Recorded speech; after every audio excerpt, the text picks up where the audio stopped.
Hi everyone. In today's video, we are going to discuss argumentation and reasoning.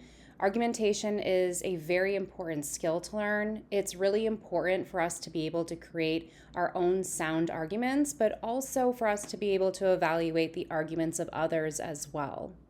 So we're going to go ahead and get started with argumentation and reasoning and also see how it specifically applies to your problem solution speeches for this round. So argumentation is the process of advancing claims supported by evidence and reasoning. Now, we're actually already familiar with two parts of this process, the claim as well as the evidence. So the claim, you can think of it as your main point statement as well as your first set of subpoints under each main point. So that would be capital letter A and capital letter B. Those claims need to be supported with evidence or proven by evidence. So that's why we have we provide the evidence to then support the claim.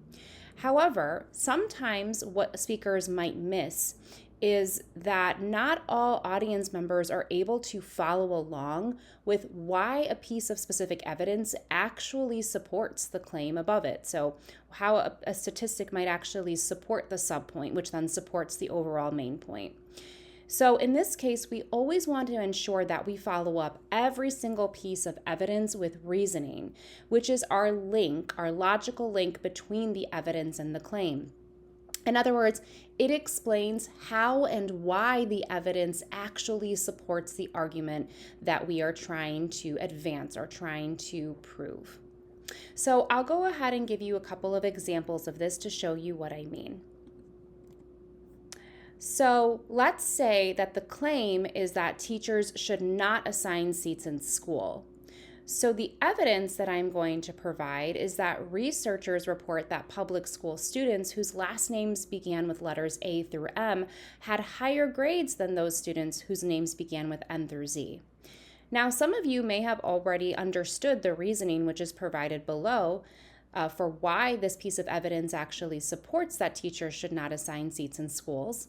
But many of us may have actually needed to pause for a couple of moments to see that while students at the beginning of the alphabet get to sit in the front where they can see better and hear better than their classmates that have to sit in the back of the classroom. So because we want our audience members to be able to follow along with our argument, so follow along with us in their argumentation process. We don't want to provide stumbling blocks or obstacles by not providing the reasoning and not directly stating it. So we want to make sure that we follow every piece of evidence with reasoning so they understand how we see this piece of evidence supporting the claim. Here's another example for you. Police should patrol the streets better during the summer. The evidence is that in communities across America, there is a general correlation between ice cream sales and murder rates. As the ice cream sales go up, so do murder rates.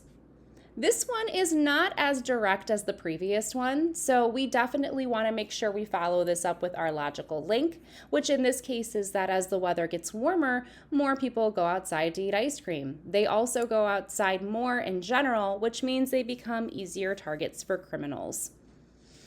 So when you're composing your speech, you want to think about starting with clusters of information that you organize by main points. And reasoning is the process of explaining why your findings or clusters of information prove the thesis statement. So when you're composing a speech, you make claims, which are statements that need to be substantiated, and you also use supporting materials to substantiate your claims. Reasoning then shows how support and evidence are linked to a claim. So here's an example that I took from a student in May of 2021 that you can see from their full sentence outline. So this is main point 1, which is indicated by the Roman numeral here. As healthcare is moving more online, patient records are becoming more vulnerable. So they're going to support this claim with subpoint A that healthcare has been moving online in recent years, and even more so since the outbreak of COVID-19. One of their pieces of evidence that they introduce is down here, an expert testimony. And so they share that their expert says during the early days of COVID, phishing email campaigns and other cyber attacks on hospitals increased because cyber criminals treated the pandemic as an opportunity to exploit, victimize, and profit.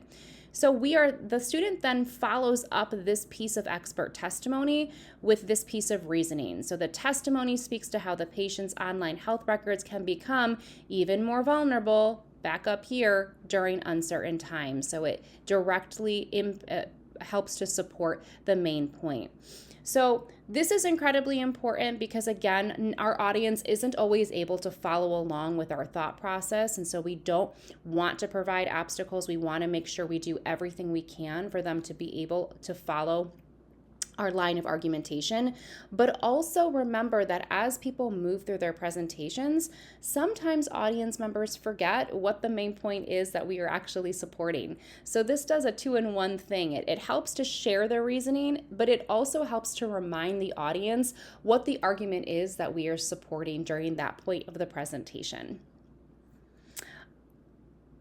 All right, so I'm going to stop here, and then I will put together another video that will discuss some standard reasoning patterns, one in specific.